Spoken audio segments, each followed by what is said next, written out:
Today's episode of Filmmaker U is brought to you by our sponsors OWC. Go to owcdigital.com for all your filmmaking and computer needs. And it's also brought to you by our other sponsors, AJA. Make sure to check out aja.com so that you can see how they can help you in your post-production needs. Hi, I'm Gordon Burkell from Filmmaker U. At Filmmaker U, we create film courses for professionals to deepen and diversify their existing skill set. You can learn more at filmmakeru.com, or of course, follow us on Twitter at filmmaker_u. Every week we interview film professionals to discuss their work, and this week I'm joined by production designer Todd Fjelsted, whose work includes The First Ladies, Glow, and the new Apple TV Plus show, Roar. Welcome to the show, Todd. Hi, thanks for having me. I guess my first question for you, I want to jump to Glow first. Okay. How did you get into that world? Like, did you go back and check out the original Glow series? Like, how did you get inspiration to create the look and feel for Glow? Well, the script gave me a lot of indicators of what they were after. They definitely did not want to do the kind of like constant references versions of the 80s, which we see a lot, where, like they're eating Pop Rocks, they're wearing leg warmers. Like, it's a very consistently kind of almost a gimmick, and they wanted to avoid that at all costs. So I watched a lot of films from the era. That helped quite a bit. And then, of course, looked through a gazillion photos. And yes, I did watch the original show for sure. Although we were kind of reinventing what that show was to some degree. Each character was a new character, sort of based on previous characters. But it was kind of a combination of older films from the era and television shows from the era, and a lot of like fashion magazines and interior decor magazines and that type of thing. Now, one of the things I found is we tend to misremember the way an era looked. So like it's almost like certain elements get heightened or over remembered, I guess you could say. So how do you account for that in your design? Or, because there people will be like, well, what about, whatever spandex or whatever in the early 90s and things that they misremember? Well, basically what I always try to do is, especially with a period show, the thing that I think a lot of people are not realizing when they're watching a period show is that if, say, it's set in the 80s, the only thing that would actually be 80s in that setting would be the clothing. And maybe a little bit of decor, like that lamp, that piece of art, that pillowcase. Everything else is more 70s and even 60s, and the architecture is usually 50s. So, just like today, if you walk into your home, it's 2022, 95% of what's in your home is not from 2022. So that's something we always try to keep in mind when doing a period show, is that the period really is reflected primarily in the costume, hair, and makeup. And that the setting has to be at least a decade prior, if not more, to be realistic. Interesting. Now, I'm thinking about what you were saying, like having different things in your house from different eras. Is that a Warhol poster behind you of the? Oh, that's a that's a long story. That's actually from the original screen. Oh, no way. Yes, I know Joe D'Alessandro, who owns that screen. I did some animation for a documentary for him, and he gave me a print from the original screen. It's after Eddie's death, so it's not worth anywhere near what it would be, but it's a wonderful thing to have and an important memory. So where do you go for inspiration? Like, do you collect, artifacts or art and different pieces? Like, how do you, get ready or inspired for a project? I definitely am a big collector, for sure. That's something that I've been doing for many years and really love.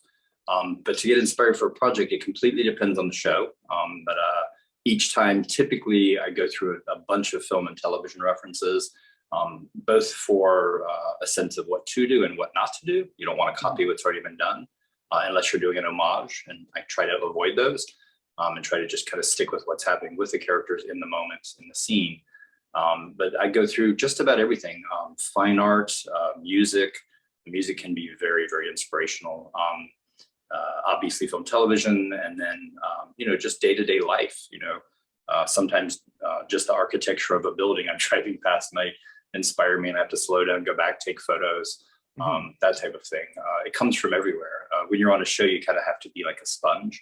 and just be ready to absorb everything, and then decide what sticks and what doesn't with the showrunners and directors. So on a show like Roar, what were, every episode is different. So what were your initial discussions like with the showrunner? Well, they were, there's two showrunners, Liz Playhive and Carly Mensch. They had worked together and were good friends. They'd been in theater. They'd done some Nurse Jackie, working with Genji Cohen on Orange is the New Black. So they already had a very grounded history in television, and they were very clear on what they were hoping to achieve. So our first conversations were really about more or less what they didn't want to do, what the things they wanted to avoid, the kind of pitfalls that period television can fall into.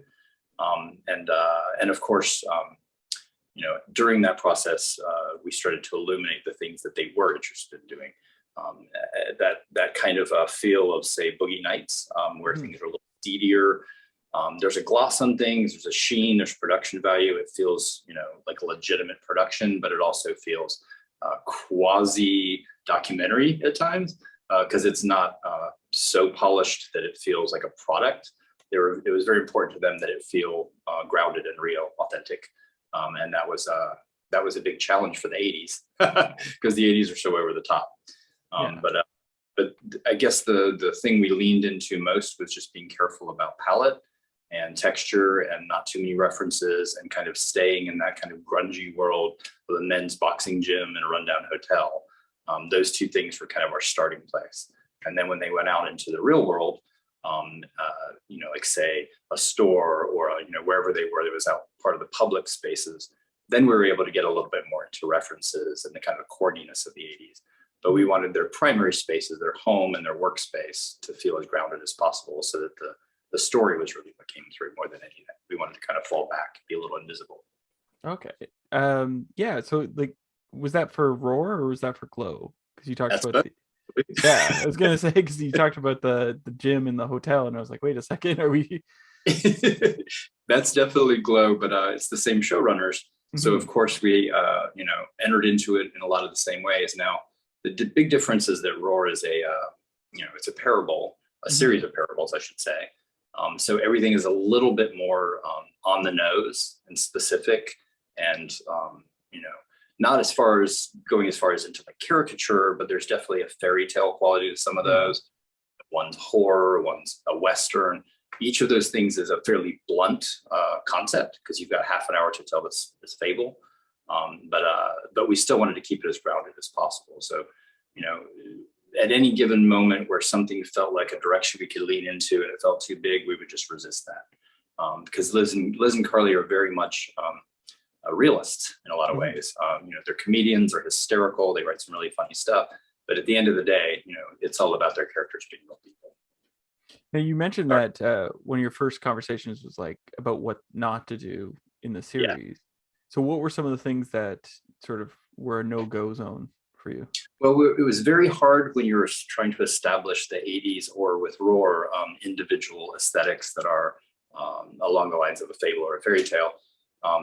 There's always that danger that it's going to look like a music video, or it's going to look like a commercial, or it's going to look too over the top and too funny and corny, and you're going to lose that sense of believability. So some of the things that we avoided with, say, Glow, it was like, okay, so we can't have like light coming through blinds in a foggy room. We can't have I joked about pop rocks and leg warmers. Yeah. Of course, the girls wore leg warmers, but we just tried not to focus on the things that were so obviously 80s. It's Stranger Things is already doing that, and that's a little bit more focused towards kids, and so the references are there to kind of almost educate people on what the 80s were, who are a younger generation. Whereas the audience for Glow, I think, either lived through the 80s or are very familiar with the 80s, and you don't really have to hit them over the head with the references. You could be a little bit more subtle. So basically, our go-to was avoid major references, avoid too much, electric, color. Leave that to the costuming. Our costume designer was such a badass. I didn't want to get in her way at all, and to keep things grounded and neutral and believable, and as much a realistic setting as possible for any given scene, rather than we didn't want to lean into having the sets tell the story. That didn't feel right to us. There's 20 some characters, so obviously getting out of their way and letting the stories play out was more important than trying to do a big 80s set. We didn't want to do. Now, are you, because Glow got canceled abruptly because of the pandemic, and I've heard rumors that there was talk of like, a movie to wrap it all up. Do you think that'll happen, or do you hope that'll happen? I would love for that to happen. I know that they were in the middle of season 4. I think they were in this shooting their second episode. Oh wow, I didn't even hear that. Yes, well, crazy. It was a combination of COVID. Obviously, when you're doing a wrestling show, that's there is no safe distancing there. Yeah.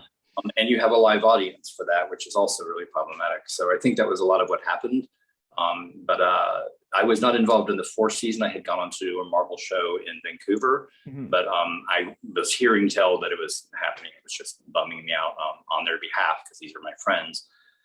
But I think that there is a possibility of there being a movie someday. The fans love that show so much. It's loved globally. Like the idea of it not getting to be wrapped up, I think is sad for all of us. But there's no telling. There's so many people involved. That's a lot of people's schedules to kind of to come together all at once. So who knows? Yeah. We're all praying for it. It'd be wonderful.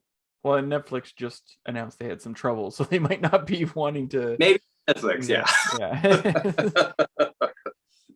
So is there a particular genre or style of filmmaking that you haven't had a chance to do that you really want to try out? I really was excited about the possibility of doing sci-fi, and I just did one. So that I think my bucket list might have been met on that one. There are others for sure. The sci-fi I just did is called Beacon 23. It's for Zach Penn. It's an amazing guy. He was like a writer on The Avengers and Ready Player One for Spielberg. So the series he's doing is based on a novel of the same name, Beacon 23, about a lighthouse in space. So it's set 200 years in the future. And for the first time ever that I was on a show, there were no location scouting because everything was made from scratch. And that was very challenging. But I had an incredible crew. Everybody on that show had been in various sci-fi shows. Toronto's known for doing really good sci-fi, all the Star Trek series, etc. And it was definitely a dream come true to get to work on that. Very challenging, very complicated. But at the end of the day, I learned a lot. I learned so much doing that, more than I think I learned on any other show. Now, in sci-fi, and I'm going to have to assume here because I haven't seen the show yet, but there's a lot of green screen and virtual or like digital production. So what's your working relationship with the VFX team and something like that? Usually there is a lot of green screen. In this situation, we tended to err on the side of practical as much as possible.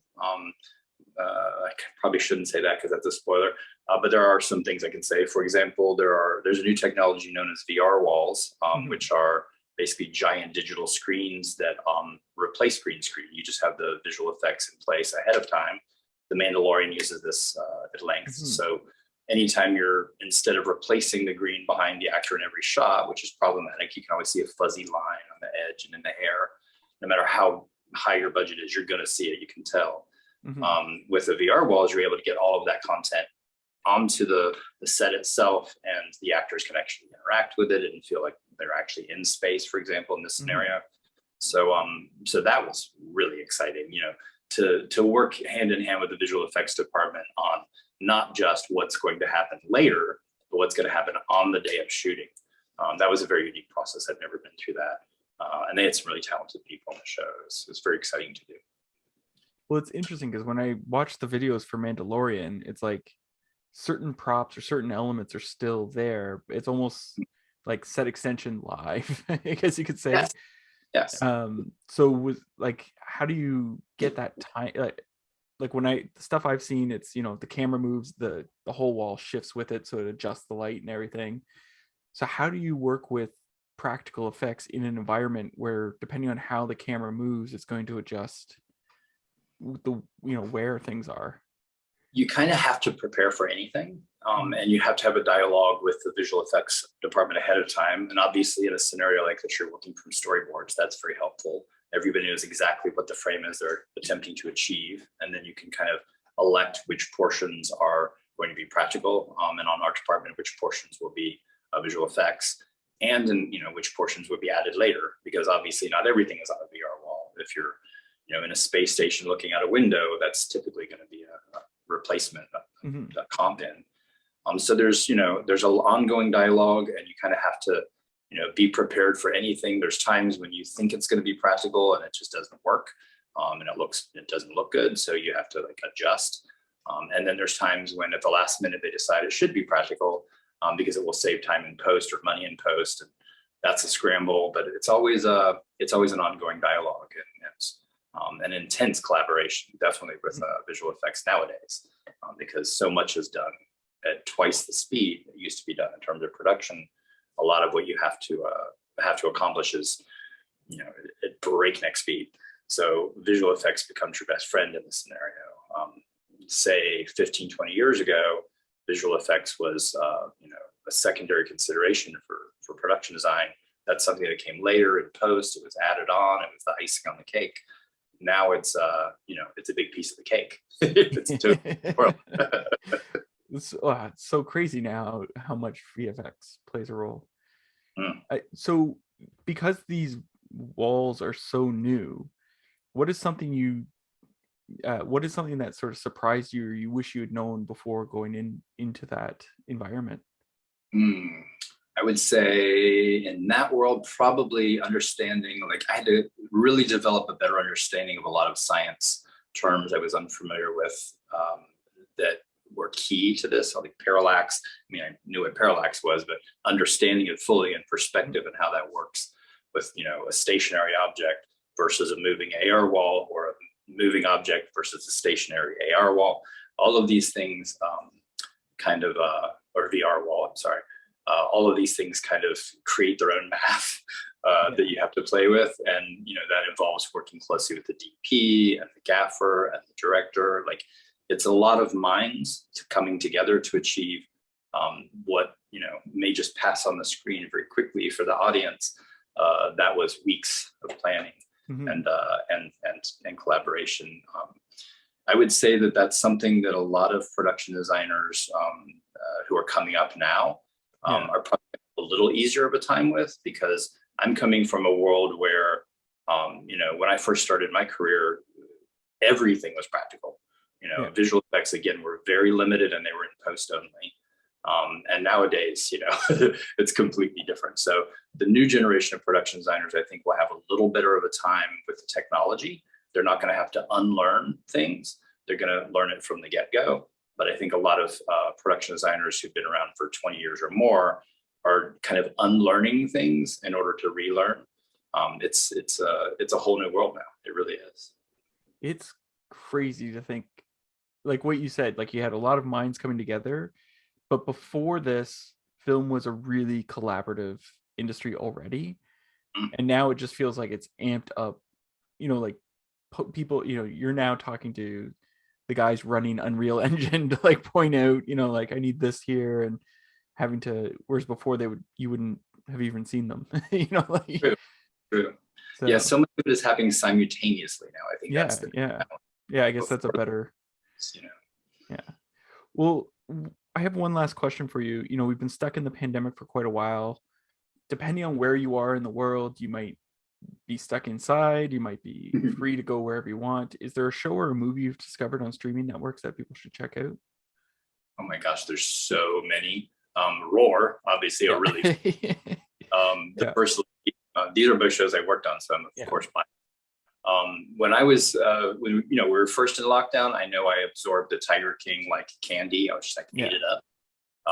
And then for me, the big probably escapism during that time period was all the cooking shows, because it didn't require me to think about production design or narrative. I only had to think about how's that going to look or taste, and that was really fun. That was a nice escape.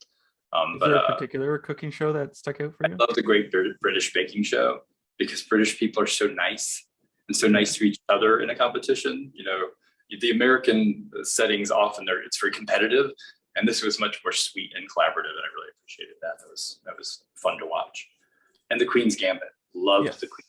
Oh, just loved that show.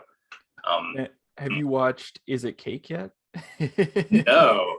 Oh, this is the one where you're fooling the audience on whether or not it's cake. Yeah. Well, you're fooling judges. So it's so like it's competitive, but they're also very sort of supportive still among them. Oh, good. Okay. And so the idea is like it's hard to explain because it's just two of them go up against each other each round. So like, and the others watch and sort of either encourage them or talk to them. Okay, I'm definitely checking that out. And they have to make cakes look like things. Oh my God. And fool the judges, basically. That's like the whole thing is like it's them against the judges trying to fool the judges. Oh my God. Wow. You would think that'd be really easy to be able to tell. Maybe not. So there is some production design that goes in the way they do the lighting, and they've got the judges have to stand, I think it's like about 15 to 20 feet away. Okay, that makes sense. So it's a little, because that's what I thought too, and then I started watching, I'm like, oh, this is be significantly harder from 20 feet away. So to make a show about just about anything now. Yeah, totally. And we'll watch it. Yeah, I will definitely be watching that hilariously. Well, thank you so much for letting me interview today. Absolutely. Thank you, Gordon. It was really fun. And that's it for this week. Make sure to check us out at filmmakeru.com. And of course, follow us on Twitter at filmmaker_u. I'm Gordon Brickell. Thanks for watching. Today's episode of Filmmaker U is brought to you by our sponsors, OWC. Go to owcdigital.com for all your filmmaking and computer needs. And it's also brought to you by our other sponsors, AJA. Make sure to check out aja.com so that you can see how they can help you in your post-production needs.